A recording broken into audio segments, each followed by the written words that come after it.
Welcome back to the deep dive. Tonight's different. We're not really digging into academic papers or reports. No. What we have are sources of a different kind. 4 really unsettling firsthand accounts.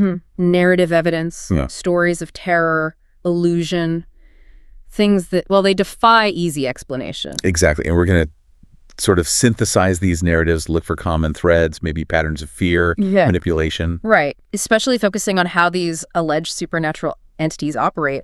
We're drawing a lot from Native American folklore tonight, but also looking at how these tactics show up everywhere. From, remote desert roads right up to, modern technology. Yeah. So our goal isn't just horror for horror's sake. Think of these like case files.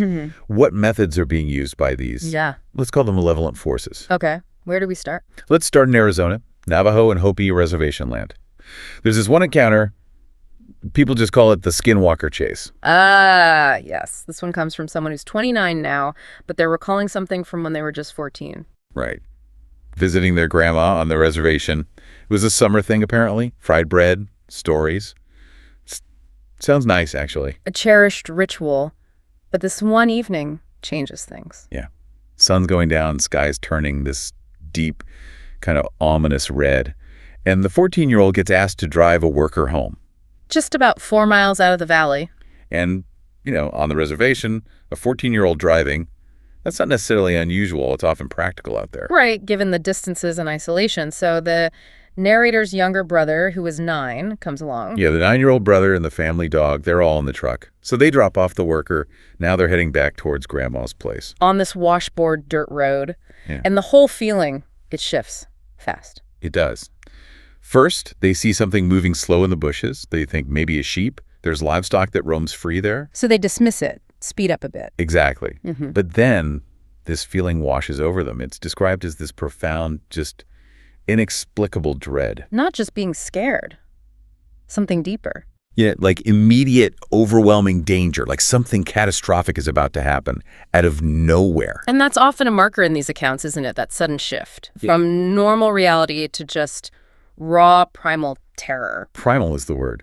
The narrator glances in the rearview mirror, and that's when they see it. What do they see? A dark silhouette, but weirdly tall and very, very skinny, covered in what looked like fur or maybe matted hair. Okay. And it wasn't running like a person. It was moving fast, terrifyingly fast, right behind the truck on this rough road, just keeping pace effortlessly. Oh, wow. Inside the truck. Chaos. Yeah. Absolute panic. Yeah. The 9-year-old brother starts crying.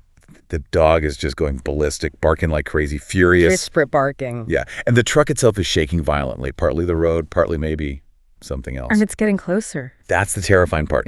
The narrator floors the gas pedal, trying to get away, and the little brother just screams. What? It's coming up on your side. Oh, no. Right alongside them. They were literally moments from being overtaken. But then, just as they round this tight bend, they see headlights. Another car. An oncoming car. Another vehicle on this remote road. And what happened to the entity? Gone. The instant those headlights appeared, the instant there was another witness, poof, it just vanished. Vanished. The dread shattered. Just like that. Immediate relief, but they were completely traumatized. They get back to Grandma's house. And Grandma's reaction is key here, isn't it? It really is. She wasn't surprised at all. She knew. She confirmed it was connected to the Yi-Naldlushi. The Skinwalkers. And this is where the story connects deep into Navajo tradition and belief. It's not just some random monster. No, skinwalkers are seen as, well, people, shamans, healers maybe, who've turned bad, use their power for evil. And how do they supposedly become skinwalkers? It's dark. It's the ultimate act of malice, according to the tradition. You have to kill a close family member, a sibling, a parent, someone close. That betrayal fuels the dark magic. It's like twisting something sacred into its opposite. Exactly. And then there's that rule, the one that keeps people quiet. Don't talk about them. Because if you talk about them, if you acknowledge them, they believe. You draw their attention, they'll find you. It's a powerful mechanism for maintaining silence through fear itself. And the narrator. Yeah. They took it seriously. Didn't drive on the reservation at night again for 7 years, not until they were 21. Wow. But back to the encounter. Why do you think it vanished when the car showed up? Was it scared of the car? Or maybe scared of being seen, verified by someone else. That seems common in a lot of folklore, actually. These entities, they often seem to thrive in isolation, ambiguity, a witness. especially a neutral third party.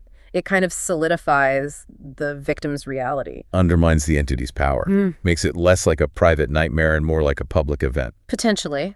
The illusion or the intimidation factor, it might just break down when it's not one-on-one anymore. So a key tactic, isolate the victim, amp up the fear, and try to avoid being confirmed. Seems plausible. Okay, so from that high-speed chase, let's shift gears. Our next account is more psychological. An illusion. Where does this one take place? High up in Colorado, on the $1 Million Highway, going through Red Mountain Pass. Oh, that road is legendary. Beautiful, but treacherous, steep drops, hardly any guardrails. Exactly. And this story involves the narrator's parents, who were Native and described as very superstitious. They were driving late, like 2, maybe 3:00 a.m. And they knew this road well. Oh, yeah. Driven it many times. That's crucial. Dad's driving, mom's dozing. Suddenly, Dad nudges her awake. Why? He says, something is not quite right about the road up ahead. Okay, so years of experience are telling him something's off. Instantly. They're coming up on a sharp curve. Now, both of them knew, absolutely knew, that section of road curves hard to the right. It hugs the mountain. But that's not what they saw. No. What their headlights were showing them was a road curving sharply to the left. To the left, where would that go? Exactly. Towards the cliff edge. Towards a sheer drop. And they'd even just passed a sign confirming the upcoming curve was to the right. So the sign says one thing. Their memory says one thing, but their eyes are seeing something impossible and deadly. A total contradiction. Yeah. A sick kind of optical trap. They must have been approaching it fast. What did they call it? The point of no return? Yeah. That moment where you realize the solid reality you depend on might have just been swapped out to kill you. That's intense psychological manipulation. Terrifying. So what did they do? As they hit that threshold, Mom just screams, turn right, go right. The correct way, the real way. And the dad. He was already doing it, spinning the wheel right, trusting his knowledge, his memory, over the illusion straight ahead. He ignored what he was seeing. Completely. Relied on what he knew should be there. And A moment the tires committed to that right turn, the illusion just collapsed, gone. The left-turning road vanished. And the real road Appeared. Instantly. Right where it was supposed to be, curving safely around the mountain. And where that fake left turn seemed to be. just empty space. The drop. A sheer, fatal drop. Wow. So the father's interpretation. He believed it was some kind of trickster. An entity deliberately creating a deadly illusion, trying to force them off the cliff. It's fascinating connecting this to the Skinwalker. One used speed and raw terror in isolation. This one used spatial illusion, disorientation. Both seem designed to undermine your senses, your trust in reality, make you cause your own destruction. It really feels like a hallmark of certain types of malevolent entities, doesn't it? Shapeshifters, illusion weavers, across different traditions. Yeah. And maybe the takeaway there is, when things suddenly feel impossibly wrong, maybe trusting your gut, your ingrained knowledge is the only way through, even if your eyes are telling you something else. It's a hard thing to do in the moment. Incredibly hard. Okay, let's move to our next case. This one shifts from remote roads to, well, human tragedy, a community crisis. Where was this? Around Fort Wasaki, Wyoming, roughly around 1990, there was this cluster, a deeply disturbing cluster of suicides among young people there. Yeah, it's awful. Just multiple kids, leaving the community devastated, I imagine, and confused. Completely reeling, no clear explanation. Until some information came from a child who had been targeted by something, but survived. They saw something. Or someone. Someone. This survivor described a strange figure who'd been talking to them. They called him a clown. A clown. Like a circus clown. No, they clarified that. Not a circus clown. The description was very specific. Yeah. A man. Long, straight, dark hair. Dark glasses. Okay, so not a typical clown image. What was this figure saying? This is the truly insidious part. The figure was telling these vulnerable kids that on the other side of death, it's beautiful, grooming them, manipulating them toward suicide. Pure evil, just preying on vulnerable minds. And adding another layer of terror. Another child claimed they saw this same man shapeshift. Shapeshift into what? They said they saw the clown man turn into a deer. A deer. Okay, that connects this modern predator figure right back into older folklore about shapeshifters. Exactly. It links the manipulation to this ancient, terrifying power. Eventually, word spread through the community. People started talking about this clown man trying to convince kids to kill themselves. So the community became aware. Did anyone confront him? It seems so.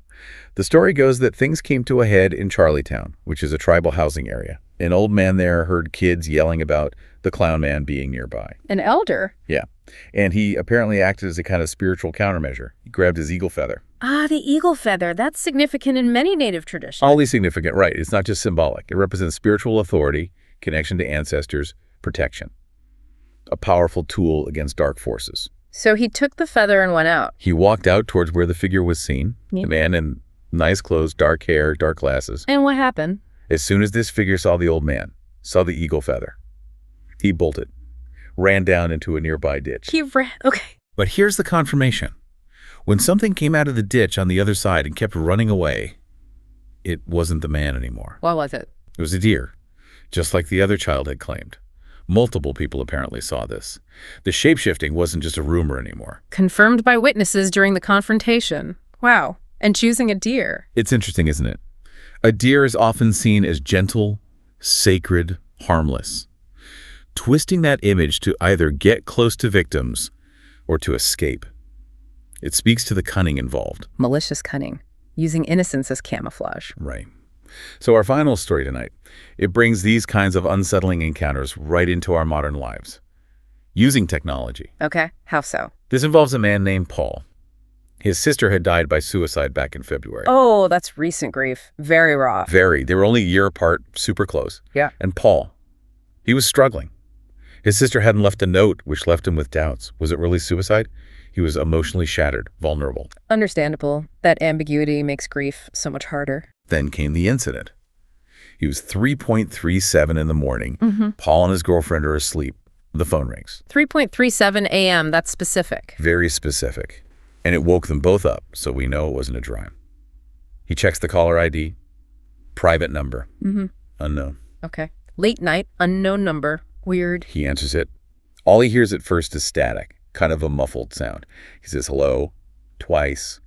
Figures it's a prank call, maybe about to hang up. Yeah, most people would. But then, Yeah. cutting right through the static, crystal clear, he hears his name. Paul. And the voice. He said it was unmistakable, 100% his deceased sister's voice. Oh my God. He just froze. Managed to say her name. Pleaded it, really. And the voice came back. What did it say? He said, I'm sorry, I love you. Please help me. Please help me. Oh, that's devastating, especially given his doubts. Exactly. That plea for help hits right at the heart of his grief and uncertainty. Yep. It's maximum emotional exploitation. What did Paul do? He managed to ask, where are you? And the response? Immediately, the line just erupted. This loud, intense, almost painful screeching sound. And then, dead. Call ended. Just screeching and then silence. Wow. That's deeply disturbing. It's like using his deepest wound against him through the phone. And at that specific time, too, 3:37 a.m., just past the so-called witching hour, adds to the unsettling, invasive feeling. And the screeching. Maybe the entity couldn't maintain the illusion, or maybe it was the sound of whatever was behind it. Who knows? That's the terror for Paul, the ambiguity. Was it really his sister's spirit or something else? Something mimicking her, using the phone lines. He must have been wrecked. Instantly broken, yeah. He searched for answers afterwards, went to see mediums, psychics, trying to understand what that call meant. Any luck? Nothing. No resolution. Just that terrifying 3-minute call hanging over him. Someone even suggested a Ouija board, but he was too scared, heard too many bad stories. Can't blame him there. So if we look across all 4 of these accounts, the skinwalker, the trickster on the highway, the shape-shifting clown, this horrifying phone call. You see a pattern, right? Definitely. A clear pattern of, well, malevolent intent seems like the right word. Isolating the victim is key. Manipulating their reality, their senses. And exploiting vulnerabilities, fear, grief, confusion, even the trust of children. Whether it's physical intimidation, elaborate illusion, or emotional manipulation through technology. Which really brings us to a crucial question for, today. If these ancient figures, these entities, used isolation and illusion in deserts and mountains on old roads. What are the modern equivalents? How might they operate now? Right? How could something like that exploit digital isolation? Or the curated illusions we see online all the time? Our need for digital validation. Could those be used to lure people toward confusion? Or even ruin? And the really unsettling part is, how would you even know? How would you tell the difference between your everyday reality, especially online, and some kind of deadly trick designed just for you?